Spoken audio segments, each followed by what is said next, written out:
10 मई की शाम को भारत और पाकिस्तान के बीच संघर्ष विराम पर सहमति बनने की घोषणा की गई। दोनों देशों के बीच बीते कई दिनों से संघर्ष चल रहा था। भारत और पाकिस्तान की सेनाओं ने एक दूसरे के हमलों को नाकाम करने की बातें भी कही। इस बीच सरहद के दोनों तरफ से नुकसान की कई सारी तस्वीरें और वीडियो भी सामने आए। पहलगाम हमले के बाद पाकिस्तान में भारतीय सेना की कार्यवाही, ऑपरेशन सिंदूर और फिर पाकिस्तान की गोलीबारी, दोनों देशों के बीच संघर्ष बढ़ता ही जा रहा था। 22 अप्रैल को जब पहलगाम की घटना हुई और उसके बाद ऑपरेशन सिंदूर, लगातार दोनों के बीच विवाद बढ़ता जा रहा था।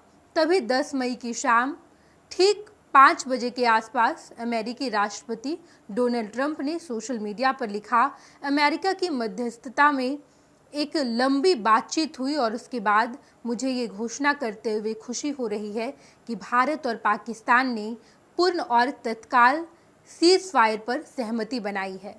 अमेरिका के राष्ट्रपति ट्रंप के ऐसा लिखने के बाद भारत और पाकिस्तान की सरकार ने भी इस बारे में ऐलान कर दिया। इससे पहले 7 मई की सुबह भारतीय सेना ने कहा था कि ऑपरेशन सिंदूर के तहत उसने 6 और 7 मई के दरमियान रात को पाकिस्तान और पाकिस्तान प्रशासित कश्मीर में कई ठिकानों पर हमले भी किए थे। इसके बाद से तनाव और गहराने लगा। ऐसे में 4 दिन के भीतर जब सीज फायर हुआ तो इसकी चर्चा सोशल मीडिया पर खूब हो रही है। कांग्रेस या कांग्रेस के समर्थक और कुछ सोशल मीडिया के यूजर्स हैं जो इस मौके पर प्रधानमंत्री इंदिरा गांधी का जिक्र कर रहे हैं। कांग्रेस सांसद शशि थरूर ने सोशल मीडिया पर इंदिरा गांधी के प्रधानमंत्री पद के काम की तुलना प्रधानमंत्री नरेंद्र मोदी के रुख से करने के बारे में पूछे जाने पर कहा कि 1971 एक महान उपलब्धि थी। इंदिरा गांधी ने उपमहाद्वीप का नक्शा फिर से लिखा, लेकिन परिस्थितियां अलग थी। बांग्लादेश एक नैतिक कारण से लड़ रहा था और बांग्लादेश को आज़ाद करना एक स्पष्ट उद्देश्य था। पाकिस्तान पर सिर्फ गोले दागते रहना एक स्पष्ट उद्देश्य नहीं है।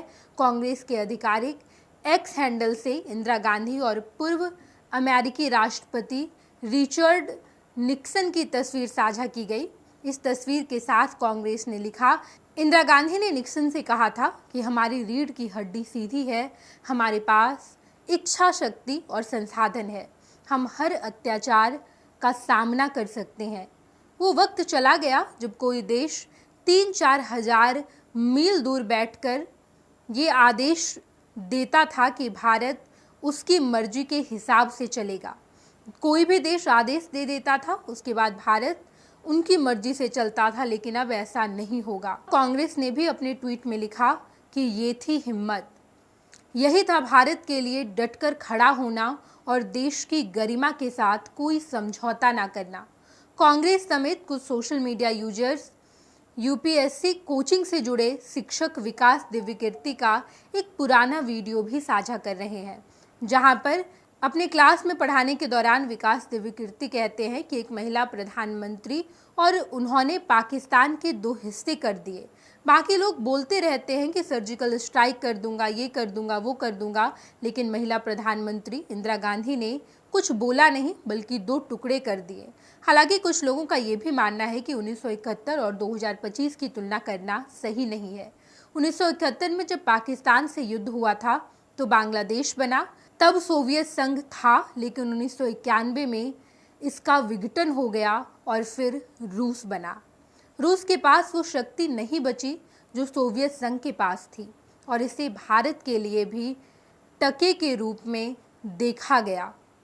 एक वक्त सोवियत संघ ने भारत का साथ दिया था तो दूसरी तरफ पाकिस्तान उस वक्त परमाणु शक्ति संपन्न देश नहीं था। जहाँ एक तरफ 1971 की बात होती है, जहाँ पर इंदिरा गांधी ने पाकिस्तान के 2 टुकड़े कर दिए, बांग्लादेश को पाकिस्तान से अलग करवाया, लेकिन जब हम 2025 की बात कर रहे हैं तो 2025 में पाकिस्तान के पास परमाणु बम है।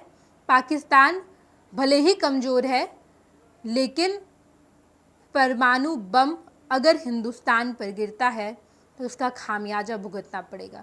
ये तमाम बातें सोशल मीडिया पर लगातार आ रही है, जहां पर इंदिरा गांधी की तुलना प्रधानमंत्री नरेंद्र मोदी से की जा रही है। कहा यह जा रहा है कि 1971 में जिस तरीके से प्रधानमंत्री इंदिरा गांधी ने काम किया था, वो काम नरेंद्र मोदी 2025 में नहीं कर पाए।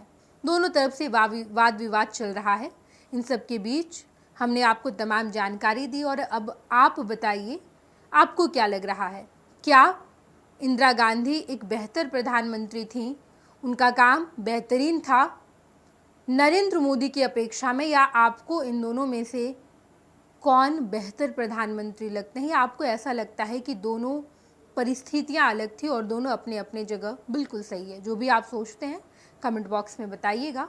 धन्यवाद। वर्ल्ड क्लास सर्जरी सेवाओं के लिए नेताजी सुभाष मेडिकल कॉलेज एवं हॉस्पिटल में न्यूरोलॉजी, आधुनिक माइक्रोस्कोप से विभिन्न तरह के ब्रेन एवं स्पाइन की सर्जरी, यूरोलॉजी, लेजर और लैप्रोस्कोपी जैसे अत्याधुनिक इक्विपमेंट से यूरोलॉजी से संबंधित सभी प्रकार के उपचार, प्लास्टिक सर्जरी, कोई कठिन घाव या विकृति, facial, nose job, laser surgery एवं सभी तरह की cosmetic surgeries. NSMCH, Amhara, Bihta, Patna.